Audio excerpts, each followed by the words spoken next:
Rain poured endlessly, blurring the city lights into streaks of gold and silver. Amelia ran through the crowded street, clutching her bag tightly against her chest. Her heart pounded louder than the thunder above. She glanced over her shoulder. He was still following her. The man in the gray coat, the one she had just escaped from at the cafe. Her breath hitched as panic clawed its way up her throat. Then, out of nowhere, she saw him, a tall man standing under the awning of a bookstore, his navy suit damp, his expression unreadable. Something about him radiated calm and power. Desperation made her bold. She stopped right in front of him, looked straight into his eyes, and whispered, trembling. "Pretend to kiss me. Please." For a brief moment, his brows furrowed in confusion. Then, as if understanding instantly, he reached out and pulled her close. His hand rested gently on the small of her back, and before she could catch her breath, he leaned down.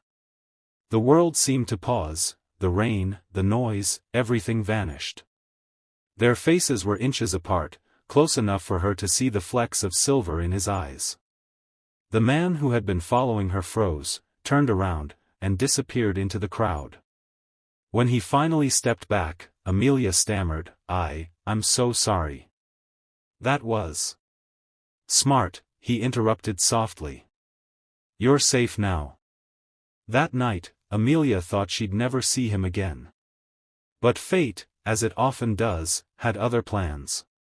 The next morning, Amelia walked into the towering glass building of Henderson Enterprises, her new workplace. She had just been hired as an assistant in the marketing department after months of struggling to find a job. Her mother's medical bills were piling up, and she needed this more than anything. She straightened her coat, trying to push away the memories of last night's chaos. But when she entered the conference room for the morning meeting, her heart nearly stopped. Standing at the head of the table, adjusting his tie and looking every bit the definition of authority, was the same man from last night. "Good morning, everyone," he said in a deep, composed voice. "I'm Ethan Henderson, your new CEO." Amelia froze, her mouth slightly open. Ethan Henderson. The billionaire entrepreneur everyone in the business world talked about. The same man who had just pretended to kiss her in the rain. Ethan's gaze swept across the room, and stopped when it reached her. For a split second, a flicker of recognition flashed in his eyes, but he said nothing. The meeting continued as if nothing had happened. But Amelia's heart wouldn't stop racing. Over the next few weeks, Amelia tried to avoid him. She buried herself in work, answering calls, preparing presentations, doing everything to prove she belonged.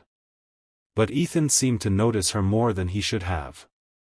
He asked for her reports directly, offered subtle advice, and once even stayed late to help her fix a failed marketing pitch. "You're too hard on yourself," he told her.